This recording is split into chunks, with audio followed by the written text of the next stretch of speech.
నమస్కారం దూరదర్శన్ యాదగిరి వార్తలకు స్వాగతం నా పేరు రాజ్ కుమార్ దేశ్ముఖ్ ముందుగా ముఖ్యాంశాలు ఆత్మనిర్భర భారత్ పేరిట 20 లక్షల కోట్ల ఆర్థిక ప్యాకేజీ ప్రకటించిన ప్రధాని ప్రతి ఒక్కరికి ఈ ప్యాకేజీ చేయూతనిస్తుందని ఆశాభావం కరోనా సంక్షోభంలో మనం మరింత దృఢమైన సంకల్పంతో ముందుకు వెళ్లాలని ప్రధాని పిలుపు 4వ లాక్డౌన్ ఈ నెల 18న జారీ అవుతోందని ప్రకటన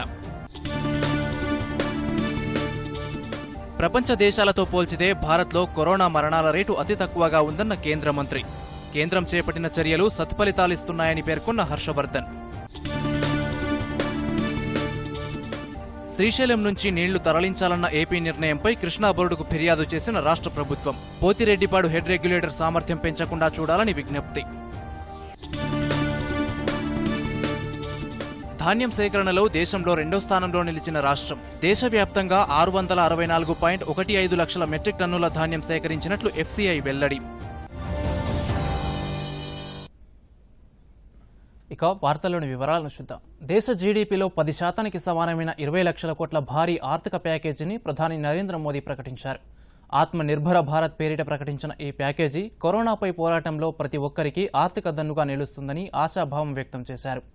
కరోనా లాక్డౌన్ నేపథ్యంలో దేశ ప్రజలను ఉద్దేశించి 5వసారి ప్రసంగించిన ప్రధాని Narendra Modi make in India కార్యక్రమానికి ఈ ప్యాకేజీ మరింత బలాన్ని చేకూరుస్తుందన్నారు. దేశంలో ప్రతి పారిశ్రామికుడిని కలుపుకొని పోయేలా ఈ ప్యాకేజీ ఉంటుందని చిన్న మధ్యతరహా పరిశ్రమలకు ఊతమిస్తుందన్నారు. साथियों, कोरोना संकट का सामना करते हुए नए संकल्प के साथ मैं आज एक विशेष आर्थिक पैकेज की घोषणा कर रहा हूं. ये आर्थिक पैकेज आत्मनिर्भर भारत अभियान की अहम कड़ी के तौर पर काम करेगा. साथियों, हाल में सरकार ने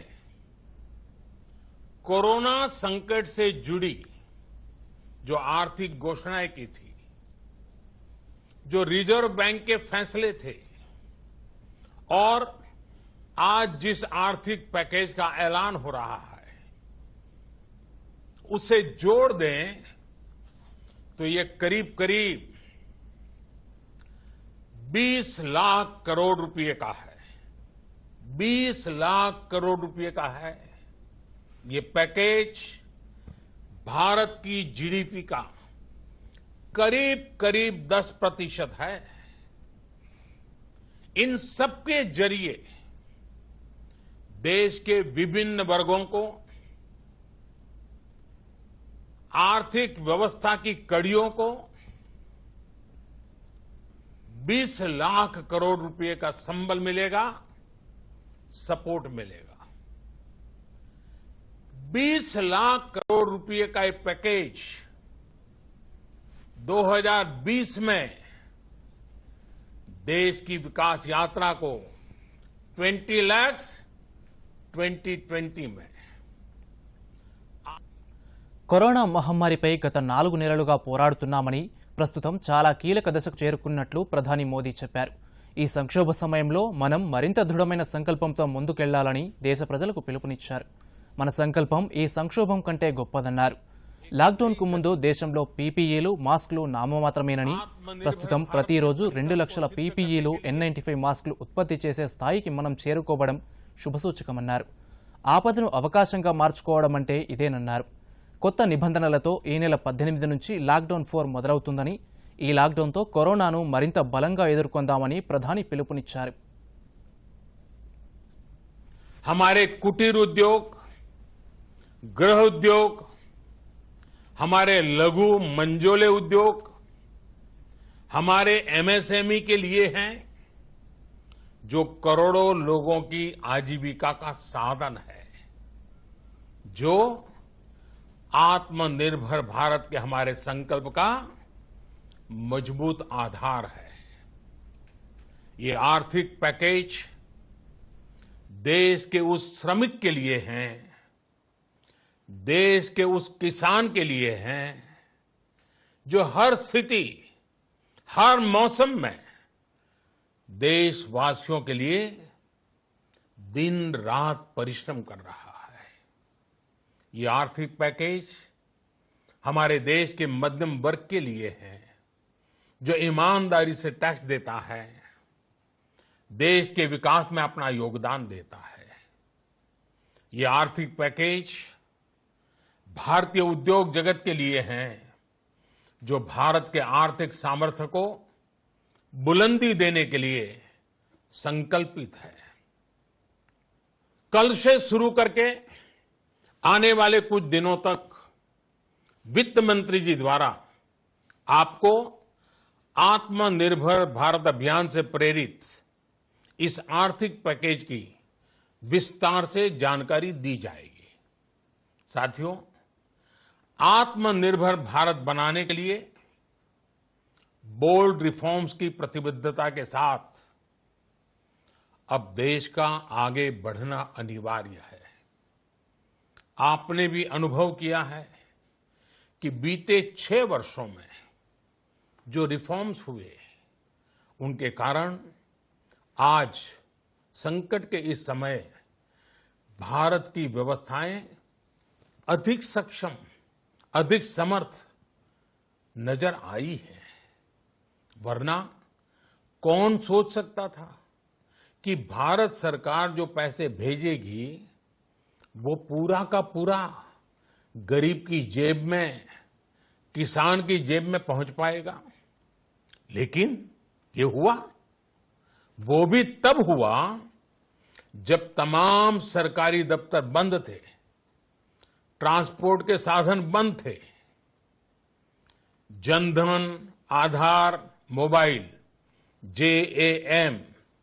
जेम की त्रिशक्ति से जुड़ा सिर्फ एक रिफॉर्म था, जिसका असर हमने अभी देखा। अब रिफॉर्म्स के उस दायरे को व्यापक करना है, नई ऊंचाई देनी है। ये रिफॉर्म्स खेती से जुड़ी पूरी सप्लाई चेन में होंगे, ताकि किसान भी सशक्त हो और भविष्य में कोरोना जैसी किसी दूसरे संकट में कृषि पर कम से कम असर हो। ये रिफॉर्म्स रेशनल टैक्स सिस्टम, सरल और स्पष्ट नियम कानून, उत्तम इंफ्रास्ट्रक्चर, समर्थ और सक्षम ह्यूमन रिसोर्सेज और मजबूत फाइनेंशियल सिस्टम के निर्माण के लिए होंगे। ये रिफॉर्म्स बिजनेस को प्रोत्साहित करेंगे, निवेश को आकर्षित करेंगे और मेक इन इंडिया के हमारे संकल्प को सशक्त करेंगे। साथियों, आत्मनिर्भरता, आत्मबल और आत्मविश्वास से ही संभव है। ఇతర దేశాలతో పోలిస్తే భారత్లో కరోనా మరణాల రేటు చాలా తక్కువగా ఉందని కేంద్ర ఆరోగ్య శాఖ మంత్రి హర్షవర్ధన్ వెల్లడించారు. భారత్లో మరణాల రేటు 3% ఉందన్నారు. సరైన సమయంలో కేంద్ర ప్రభుత్వం తీసుకున్న చర్యల వల్ల కరోనా కట్టడి సాధ్యమైందన్నారు. రాష్ట్రాలను ఎప్పటికప్పుడు అప్రమత్తం చేస్తూ తీసుకోవాల్సిన చర్యలపై మార్గనిర్దేశం చేసినట్లు హర్షవర్ధన్ చెప్పారు. आज सवेरे तक 70,756 केसेस कोविड पॉजिटिव आए हैं। इसमें से 22,455 हमारे कोविड के मरीज पूरी तरह से देश में ठीक होकर घर वापस चले गए हैं। और जैसा कि लगातार हम पिछले काफी समय से देख रहे हैं कि हमारा रिकवरी रेट हर दिन जो है वो पिछले दिन से बेहतर होता है।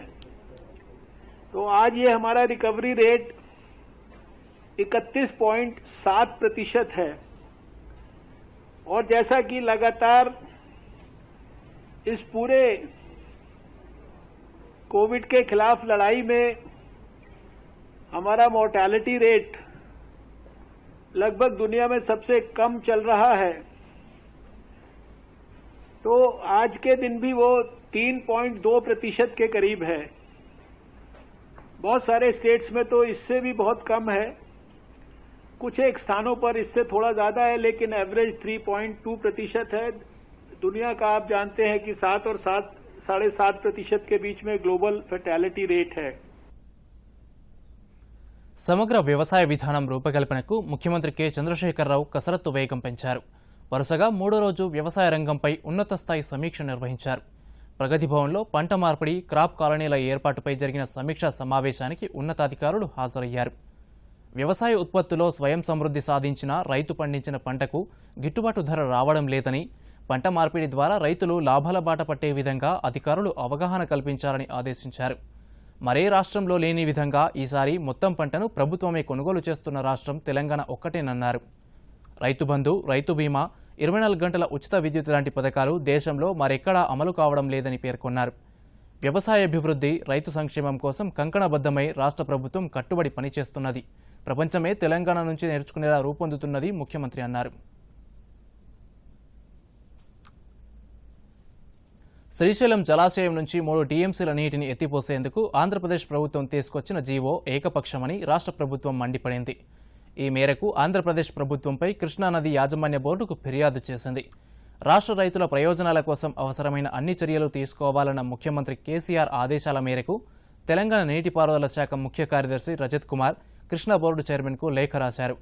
అనుమతులు లేకుండా ఆంధ్రప్రదేశ్ కొత్త ప్రాజెక్టు కడుతున్నారని, ఆ ప్రాజెక్టును నిలిపివేసేలా చర్యలు తీసుకోవాలని లేఖలో పేర్కొన్నారు. విభజన చట్టం అంశాలకు ఏపీ ఎత్తిపోతల ప్రాజెక్టు పూర్తి వ్యతిరేకమని ఫిర్యాదులో పేర్కొన్నారు. కాగా కృష్ణానది యాజమాన్య బోర్డు సాంకేతిక కమిటీ సమావేశం బుధవారం జరగనుంది.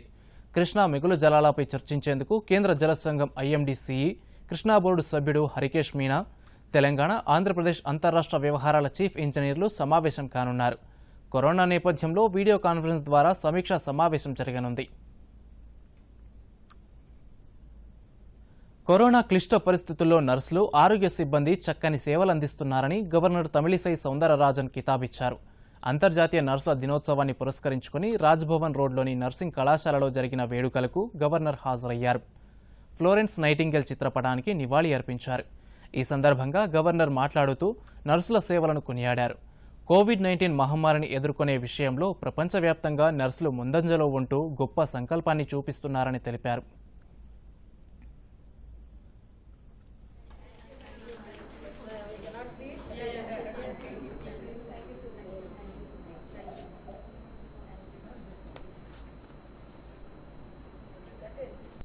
May 12th.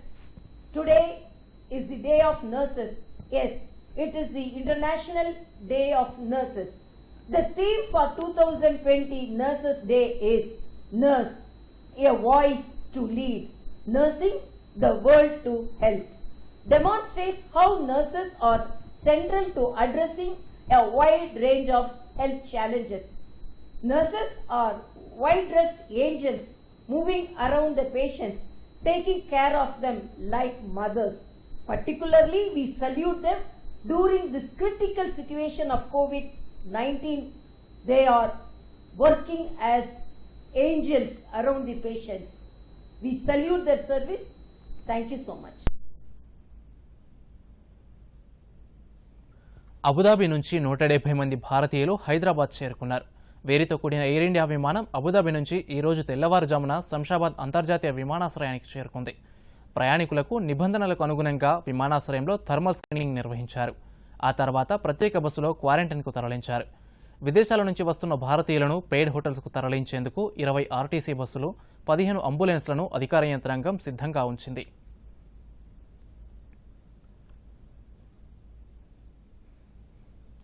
విదేశాల్లో చిక్కుకున్న భారతీయులను స్వదేశానికి తీసుకురావడానికి చేపట్టిన వందే భారత్ మిషన్ 2వ విడత ఈ నెల 16 నుంచి 22 వరకు కేంద్రం చేపట్టనుంది. తొలి విడతలో 49 విమానాలను ఉపయోగిస్తుండగా 2వ విడతలో 31 దేశాల నుంచి భారతీయులను తీసుకురావడానికి 149 విమానాలను ఉపయోగించనున్నట్టు విదేశాంగ శాఖ తెలిపింది. కాగా ఈ నెల 7న ప్రారంభమైన వందే భారత్ తొలి విడత 13 వరకు కొనసాగనుంది. మే 7 నుంచి ఇప్పటి వరకు 25 విమానాల ద్వారా 5,163 మంది ప్రవాస భారతీయులు స్వదేశానికి వచ్చారు.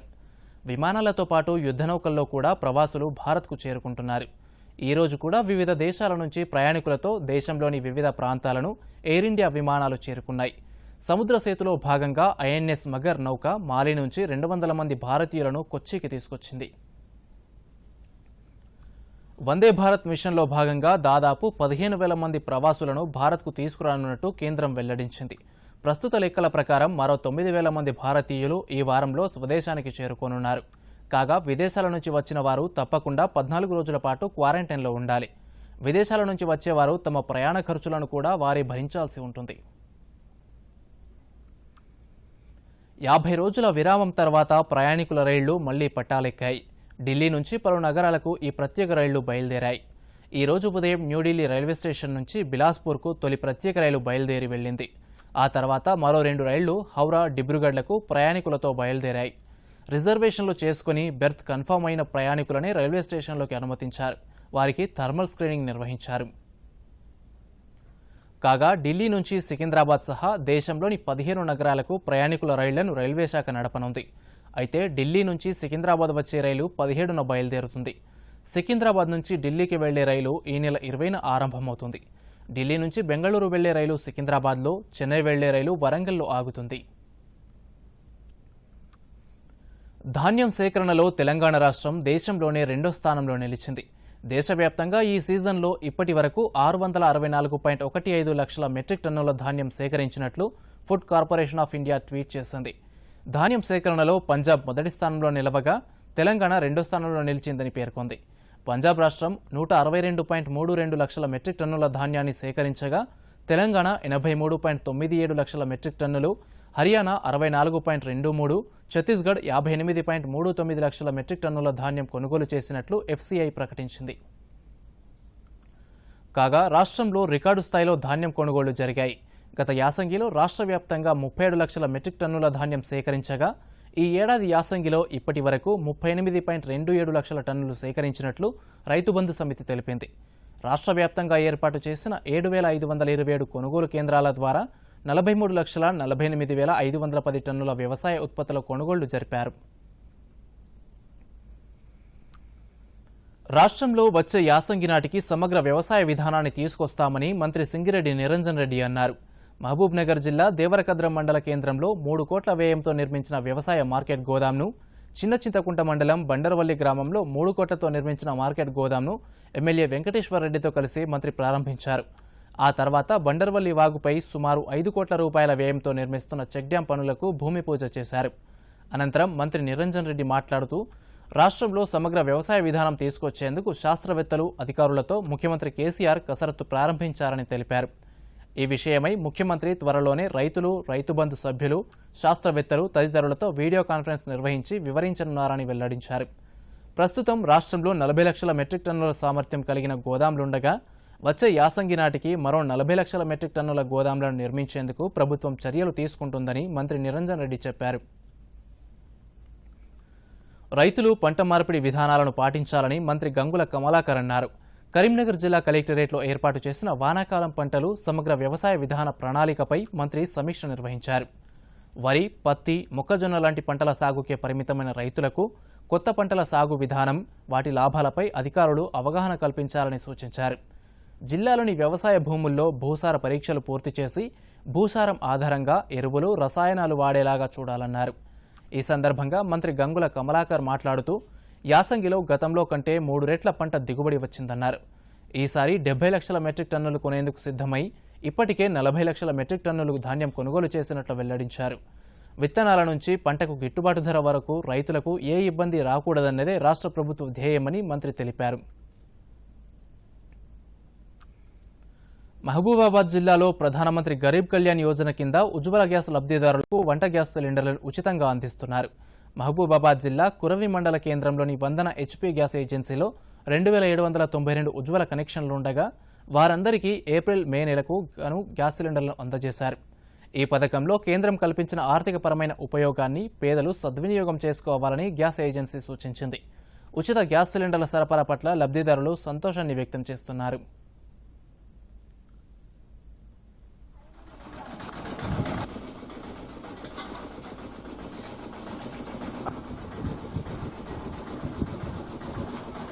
మాది బల్పాల లింగతంగా మోడీ గారు గ్యాస్ ఇచ్చిండ్రు ఫ్రీగా ఉచితంగా మొత్తం డబ్బులు కూడా ఇస్తున్నారు ఫ్రీగా అన్ని విధంగా చాలా బాగుంది. మాకు కరోనా ఎఫెక్ట్ వల్ల ఉచిత గ్యాస్ చాలా ఉపయోగపడుతుంది. మోడీ గారికి కృతజ్ఞత. నెలల సూర్య తండ ప్రధానమంత్రి మాకి ఫ్రీ గ్యాస్ ఇచ్చిండు. అయ్యా మేము అజ్మేరా సుగాలి పీరి గ్యాస్ ఇచ్చిండు, 3 మొద్దులు ఇచ్చిండు. పీరి మంచిగానే తింటున్నాం, మంచిగానే వండుకుంటున్నాం. పీరి మంచిగానే చూస్తాడయ్యా. ముద్దుగా ఉండాలయ్యా, నీ కాలు మొంగుతాం. మేము బిచ్చగాళ్ళు బతకాలి, నీ పుణ్యం ఉంటుంది. కూడి టికెట్ దండాలయ్యా, మీకు ధర్మ మంత్రి 3 దండాలు ఇచ్చిండు, 3 సిలిండర్లు ఇచ్చిండు. పీరికి దండాలు తెచ్చుకుంటున్నాయా, పీరి కానీ పుణ్యం ఉంటుంది అయ్యా. పూలకాలమ్మ. లాక్డౌన్ నేపథ్యంలో ప్రధానమంత్రి గరీబ్ కళ్యాణ్ యోజన కింద పేదలకు 3 నెలల పాటు ఉచితంగా గ్యాస్ సిలిండర్లను కేంద్ర ప్రభుత్వం అందిస్తోంది. అందులో భాగంగా వనపర్తిలోని వెంకటేశ్వర గ్యాస్ ఏజెన్సీ ద్వారా 522 మంది లబ్ధిదారులకు ఏప్రిల్ మే నెలకు ఒక్కో ఉచిత గ్యాస్ సిలిండర్ను సరఫరా చేశారు. ఉచిత గ్యాస్ సిలిండర్ అందజేయడం పట్ల నాగవరం తండాలోని లబ్ధిదారులు సంతోషం వ్యక్తం చేశారు. ఆర్థిక ఇబ్బందులతో ఉన్న తమకు కేంద్ర ప్రభుత్వం బాసటగా నిలుస్తోందన్నారు.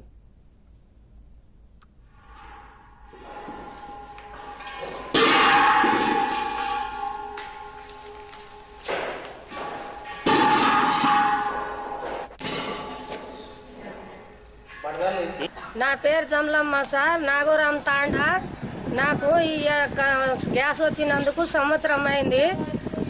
మోడీ సారు ఇప్పుడు మాకు ఇబ్బంది ఉంది. హైదరాబాద్ లో బతుకుతుంటే మేము కూలో నాలో చేసుకుని బతుకుతుంటే తాండాకు వచ్చినందుకు మాకు గ్యాస్ అయిపోయింది. దానికి మోడీ సారు డబ్బులు వేస్తున్నాడు. అదే డబ్బులు తీసుకొస్తే గ్యాస్ కిచ్చుకొని కంట్రోల్ బియ్యం తెచ్చుకొని దాని మీద చేసుకొని తింటున్నాం సార్. మేము ఆరెంజ్ జోన్లో ఉన్న భూపాలపల్లి జిల్లాలో లాక్డౌన్ సడలింపులు ప్రకటించడంతో వ్యాపార లావాదేవీలు పెరిగాయి. నిబంధనలకు అనుగుణంగా పలు దుకాణాలు తెరుచుకున్నాయి. ప్రజలు తమకు అవసరమైన వస్తువులను కొనుగోలు చేస్తున్నారు. ఇంతవరకు ఒక్క పాజిటివ్ కేసు నమోదు కాకపోవడంతో రెడ్ జోన్లో ఉన్న భూపాలపల్లి జిల్లాను ఆరెంజ్ జోన్గా కేంద్రం ప్రకటించింది. ప్రజా అవసరాలను బట్టి దుకాణాలకు అధికారులు నెంబర్లు ఇచ్చారు. అన్ని దుకాణాలు ఒకే రోజు కాకుండా సరీబేసి సంఖ్యలు ఇవ్వడంతో దాని ప్రకారం భూపాలపల్లి కేంద్రంలోని షాపులు తెరుస్తున్నారు. కొనుగోలు చేయడానికి వచ్చిన ప్రజలకు విధిగా శానిటైజర్, మాస్క్లను అందిస్తున్నారు. మాస్క్ లేకుంటే దుకాణాల్లోకి అనుమతించడం లేదు. ప్రజలు కూడా సామాజిక దూరం పాటిస్తూ వారికి కావాల్సిన వస్తువులను షాపులలో కొనుగోలు చేస్తున్నారు. లాక్డౌన్తో మూతపడిన వ్యాపార కార్యకలాపాలు త్వరలోనే సాధారణ స్థితికి తీసుకురావడం జరుగుతుందని జిల్లా కలెక్టర్ అబ్దుల్ అజీం చెప్పారు. సో అంటే బై అండ్ లార్జ్ మనకు ఈ డిస్ట్రిక్ట్ అనేది ఆరెంజ్ జిల్లాలో వస్తుంది. బికాజ్ రెడ్ జోన్లో నుంచి ఆరెంజ్ జోన్లో వచ్చాము. సో ఆరెంజ్ జోన్ నుంచి ఈ కేసు వెళ్ళిపోతే రహీం ఒకసారి నెగిటివ్ అయిన తర్వాత అది ఆరెంజ్ నుండి గ్రీన్గా వచ్చే ఛాన్సెస్ చాలా ఉన్నాయి. చీఫ్ సెక్రటరీ గారితో సంప్రదించి కంటైన్మెంట్ జోన్ని మనం తీసేయడం జరిగింది. అప్పటికే 1 నెల దాటింది కాబట్టి అక్కడ ఏం పాజిటివ్ కేసెస్ రాలేదు. చాలా సక్సెస్ఫుల్గా వైరస్ని కంటైన్మెంట్ చేసాము అక్కడ కంటైన్మెంట్ జోన్లో. ఇప్పుడు నాకున్న మేజర్ సమస్య కానీ ఛాలెంజ్ కానీ వాళ్ళని ఎలాగా పునరుద్ధరించుకోవాలి, తర్వాత లైవ్లీహుడ్ ఎలాగా రిజ్యూనేట్ చేసుకోవాలి, రీస్ట్రక్చరింగ్ ఎలా చేసుకోవాలి. బికాస్ చాలామంది వైరస్ వల్ల తమ లైవ్లీహుడ్ కోల్పోయారు.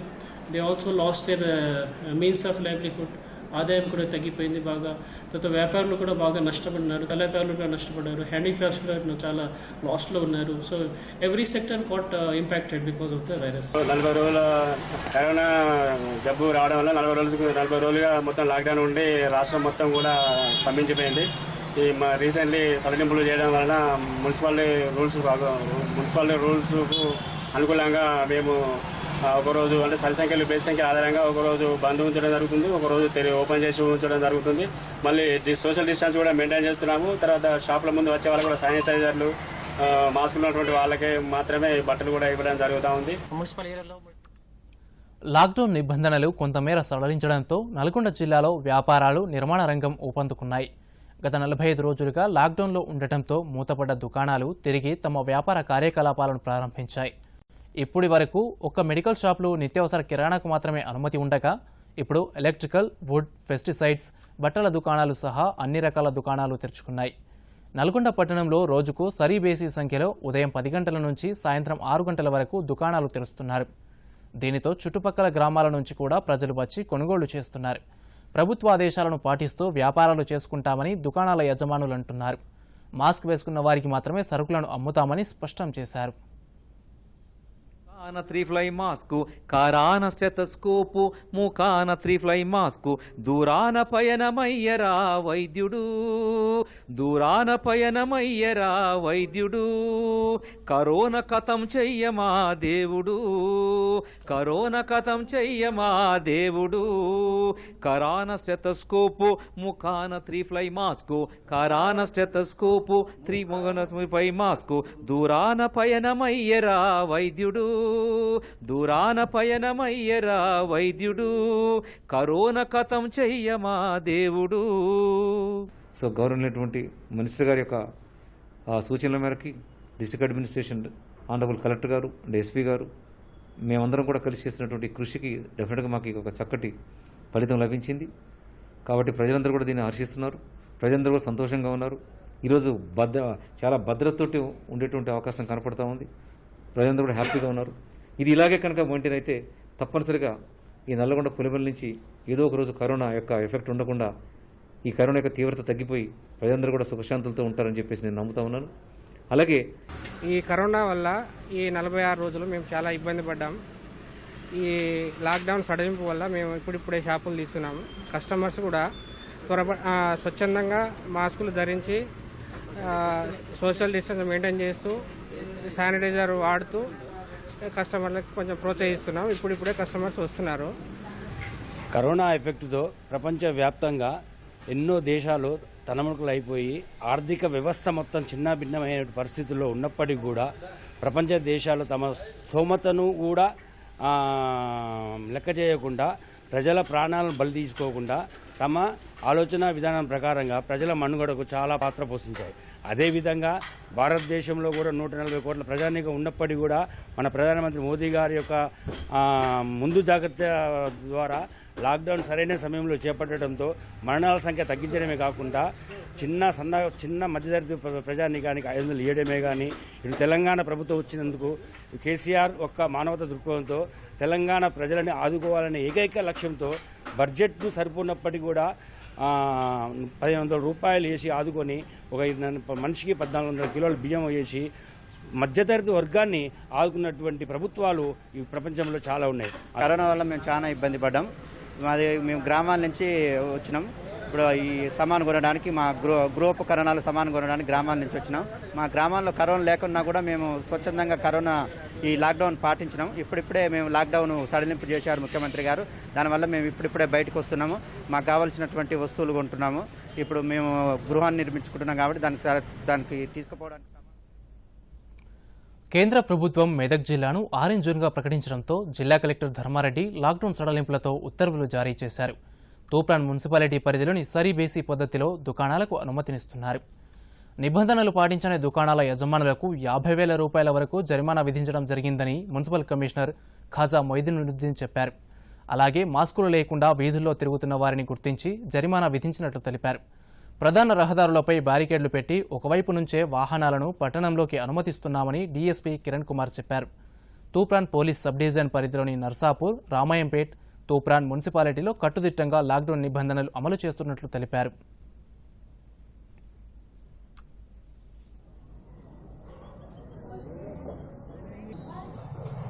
ఇది గవర్నమెంట్ పోతే దుకాణం బంద్ అవుతుంది.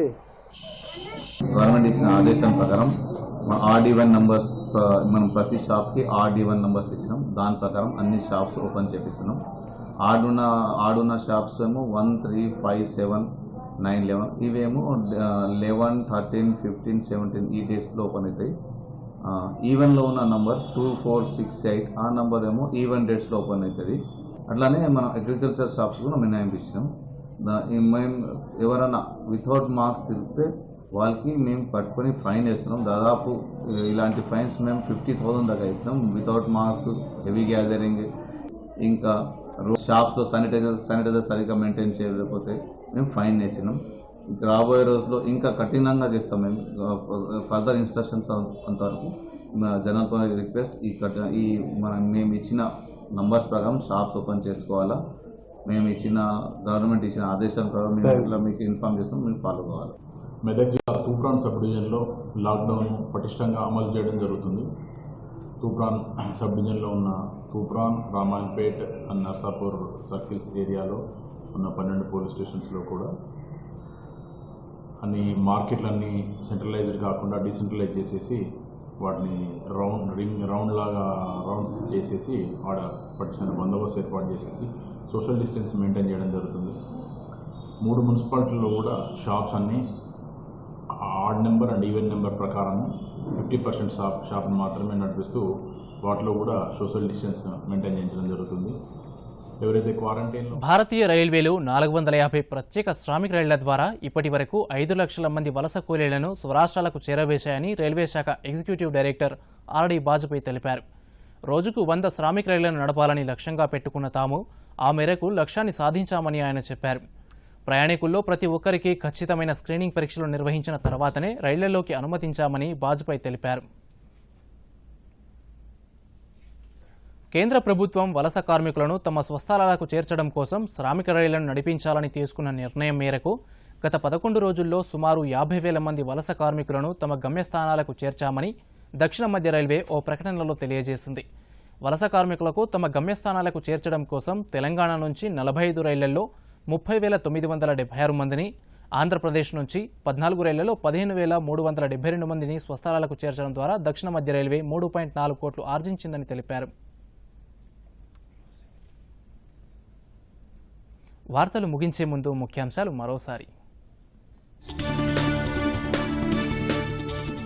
ఆత్మనిర్భర భారత్ పేరిట 20 లక్షల కోట్ల ఆర్థిక ప్యాకేజీ ప్రకటించిన ప్రధాని. ప్రతి ఒక్కరికి ఈ ప్యాకేజీ చేయూతనిస్తుందని ఆశాభావం.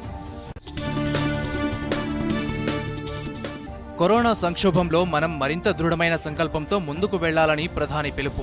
4వ లాక్డౌన్ ఈ నెల 18న జారీ అవుతోందని ప్రకటన. ప్రపంచ దేశాలతో పోల్చితే భారత్లో కరోనా మరణాల రేటు అతి తక్కువగా ఉందన్న కేంద్ర మంత్రి. కేంద్రం చేపట్టిన చర్యలు సత్ఫలితాలిస్తున్నాయని పేర్కొన్న హర్షవర్ధన్.